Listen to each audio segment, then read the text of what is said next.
Protests against the Israel-Palestinian war are making daily headlines across the country. Coming up, we'll show you how a group here at Texas Tech is also working to make their voice heard by campus administrators and the university community.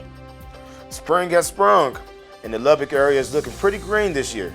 But if your yard is looking a little bare, MCTV's Luke Johnson has the details on a popular event that provided a variety of options for some local gardening enthusiasts. The NFL draft has come and gone, but not before a couple of Red Raiders heard their name called in time to head to training camp. MCTV's Joshua Ermis has the details on the newest members of the NFL and a wrap-up of another weekend on the diamond for the Red Raider baseball and softball and sports. And Spring Commencement 2024 is just over a week away. We'll have a look at the schedule of ceremonies and let you know how you can watch graduates walk the stage from home or in person. This is the MCTV Weekday Update.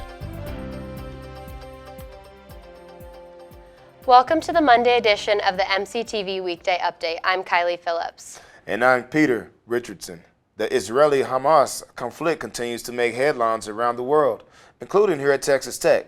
The spring semester has included several big stories related to the situation, including the temporary suspension of a professor and the attempted impeachment of an SGA senator. Last week, the Texas Tech campus was once again in the news as a student group held a series of protests in solidarity with other universities across the United States. From Lubbock to Palestine! From Lubbock to Palestine! Occupation is a crime! The Texas Tech chapter of Students for Justice in Palestine invited Red Raiders to join them for a 5-hour protest on Friday afternoon. The group started at the administration building where they gathered outside the president's office and recited chants and held signs in support of Palestine. Afterwards, they marched across the parking lot to the sub for a sit-in at the new Starbucks, followed by an hour of prayer in the Red Raider Plaza. Finally, the group returned to the administration building for the remainder of the day until 5 p.m. SJP had originally planned a camp out in Urbanovsky Park to be a part of similar encampments at other U.S. universities. However, SJP President Adam Matter said that they felt there was no time to wait in light of recent developments across the country. With all the incidents that have been happening in Columbia University, as well as UT Austin and all around the nation, it was just going to be too late to wait till next week. We had to show them that we support them from today. We had to show them that we're out there for them, and if anyone needs anything in this community, that we're here for them as well. Anum Javid is a student who participated in last week's campus protest. Javid said that the group is hoping to bring awareness to the conflict, but they also had 3 main demands for Texas Tech, other universities, and the war zone overseas. First and foremost, we are calling for a ceasefire in Palestine. Secondly, in support of that initiative, we are calling for divestment on the university's behalf from any and all partnerships that are damaging and funding this genocide.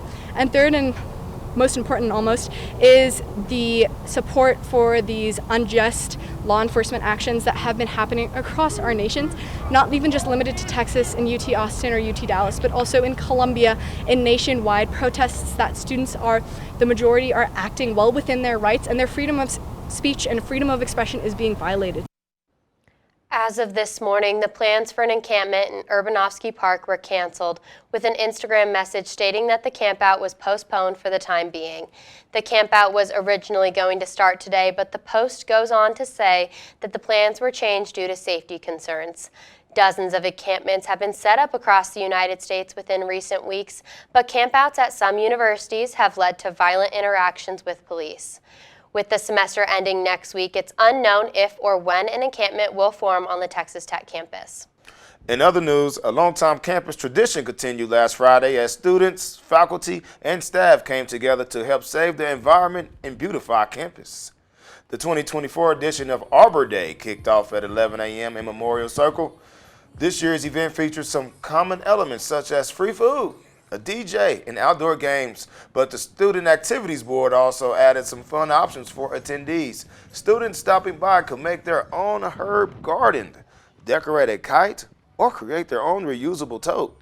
Several other campus groups were also on hand to give out free swag and even a free potted plant to beautify students' homes. SAB Spirit and Traditions Coordinator Callan Gruel said the organizing Harbor Day is a big undertaking, but it's made easier by all the help from across the university. We get a lot of the credit for it, but there are so many moving hands that are in it. So we've got grounds, we've got operations, we've got other departments that are just making it be what it is. It runs like an oil machine, and it's hard sometimes because it doesn't feel like we're doing enough because everybody's playing such a role, but it just, everybody plays a part in how it runs. Once the event wrapped up in Memorial Circle, members of various Texas Tech organization departments and groups headed out to plant flowers and other greenery across campus. Volunteers could be spotted working in planters from the Broadway entrance to buildings on every side of the university. Arbor Day is one of Texas Tech's longest running traditions, taking place almost every spring since 1937. Throughout the month of April, people throughout the United States have observed Sexual Assault Awareness Month. Last week, the Texas Tech campus hosted several activities before the month ended, including a chance for the Tech community to come together and support those affected by sexual violence. Exhale, a night of art, expression, and healing, debuted last Wednesday evening at the Student Enrichment Center. The event included interactive art exhibits, free refreshments, and information and resources provided by the Office of Risk Intervention and Safety Education. RISE helped organize last week's event, and they also play an important role in helping end sexual assault here on campus. The Exhale event was designed to give survivors of sexual violence a way to express themselves and help bring attention to an issue that affects millions of people every year. The event was also created as a safe space for attendees to build community and have access to a creative outlet.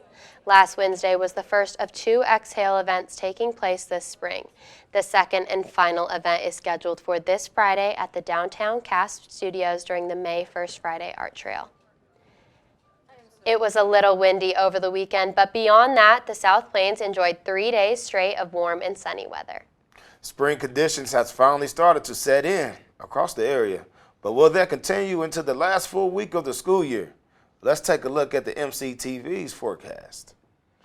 Bright and sunny skies have been visible on the MCTV tower cam throughout the day, but unlike the weekend, winds are light with speeds staying under 15 miles per hour.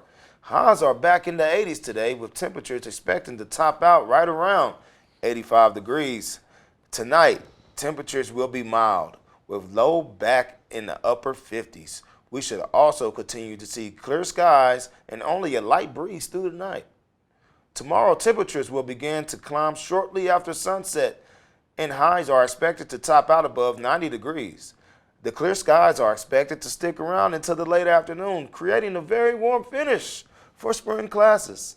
After tomorrow, temperatures should stay near the 90-degree mark on Wednesday and Thursday, but Wednesday will also include a return of windy conditions.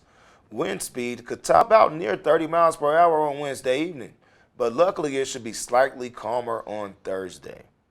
Looking ahead, the end of the final full week of spring 2024 could include a return of rain and thunderstorms as we head into the weekend, but by next week, sunshine and 90-degree weather are currently in the forecast, making for a warm last few days of final exams. With the spring weather finally setting in, this is also a good time to start enjoying some outdoor activities. With that in mind, one department invited the local community to stop by campus this weekend for an annual event that is helping beautify homes across the city. MCTV's Luke Johnson has the story. As the semester's ending, more students are going to be spending a lot more time home as well as the hub city. Why not take home a little green friend? On Saturday, students and members of the Lubbock community gathered at the TTU Horticulture Gardens for the Spring 2024 edition of the annual plant sale.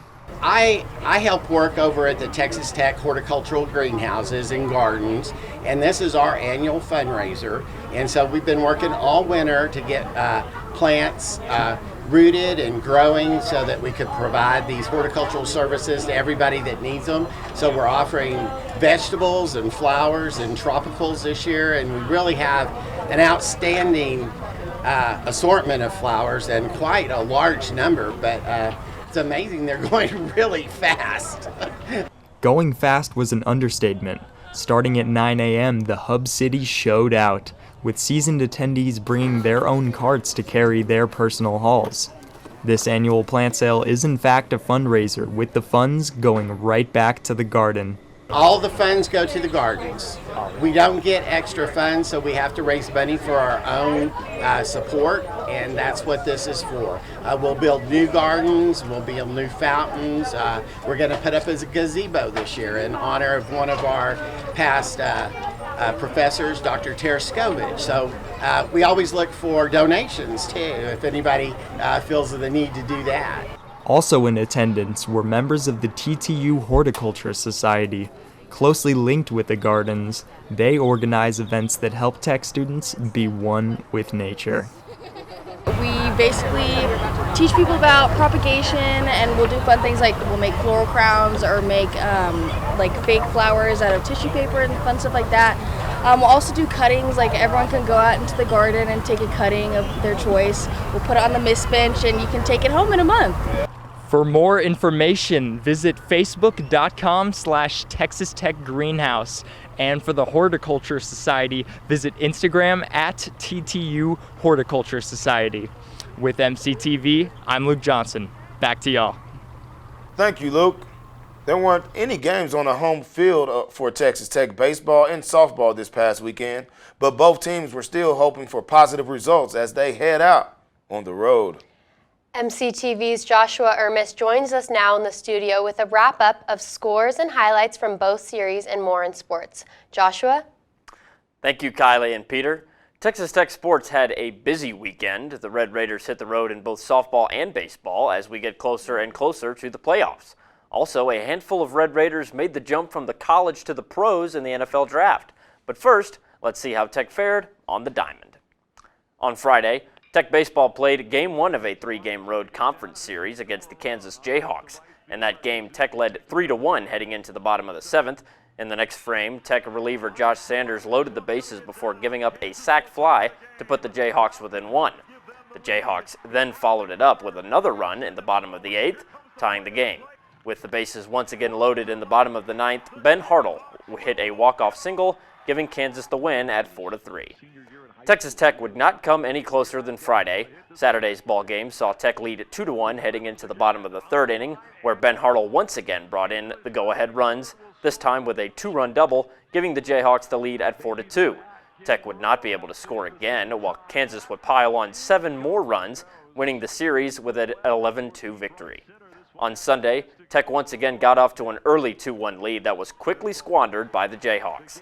In the bottom of the 4th, Tech led 2-1 before Kansas rattled off 5 runs, taking the lead and not giving it up. Tech lost to Kansas 7-3 in a conference series sweep. Texas Tech baseball has now lost 4 straight games. With the loss, Texas Tech falls to 29-17 overall and 12-12 in the Big 12. They'll have their final homestand of the season starting on Tuesday with one game against UT Rio Grande Valley at 6:30 p.m. Texas Tech softball traveled to Houston this past weekend for a 3-game conference series. Tech kicked off the series with a tight 7-6 victory on Friday. The win saw Tech bring in 4 home runs, with 2 of those coming from Demi Elder. With those 2 homers, Elder set a new career high in home runs with 6. Maddie Wright also picked up her 10th win of the season with a 129-pitch outing.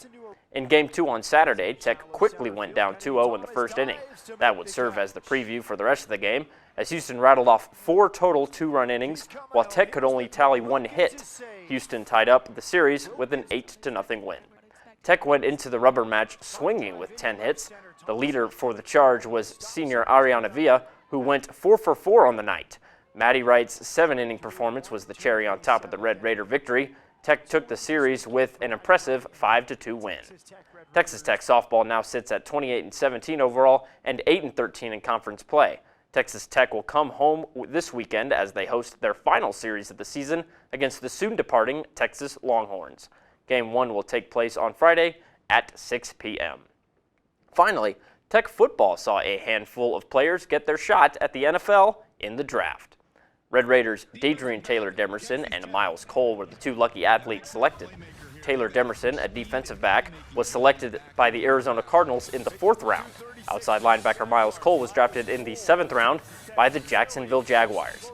Both players will get their chances to solidify their places in the NFL this upcoming season. After the draft, undrafted free agents get an opportunity to sign with teams still looking to pick up talent. Amongst those free agents were Red Raider punter Austin McNamara, tight end Baylor Cupp, wide receiver Xavier White, offensive lineman Cole Spencer, and defensive backs Tyler Owens and Rashad Williams. We at Texas Tech wish them the best of luck in their pro football careers. That's all for Texas Tech Sports. Now back to Kiley and Peter. Thanks, Joshua. As we've mentioned, the end of the semester is coming up fast, and the 2024 spring commencement ceremonies will be taking place in less than 2 weeks. Next weekend, thousands of students are expected to receive their diploma during 7 ceremonies at the United Supermarkets Arena.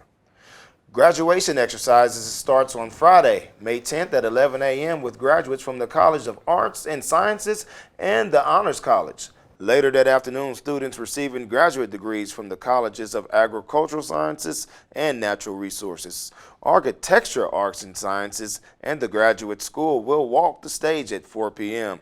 Friday's schedule finishes at 7 p.m. with another round of graduate degree candidates from the Colleges of Engineering, Business, Human Sciences, Media and Communication, and Visual and Performing Arts. Then on Saturday, May 11th, graduation exercises will continue with students receiving bachelor degrees from the College of Engineering and Media and Communication. 2 afternoon sessions are scheduled on Saturday, with the first taking place at 1:30 p.m. Graduates in that ceremony will include students from the College of Visual and Performing Arts, University Studies, Education, and Human Sciences. The second afternoon session starts at 4:30 p.m. with undergrads receiving degrees from the College of Business and Agricultural Sciences and Natural Resources. Commencement concludes on Saturday evening as the School of Law takes over the USA at 7:45 p.m. In-person seating will be limited, but all ceremonies will also be streamed live on the university's website. For more information, visit commencement.ttu.edu. So, Peter, I understand that today is the last time you'll be anchoring the MCTV Newscast. Yes, it is. It's been fun. It's been new, been different, been great. I'm sure.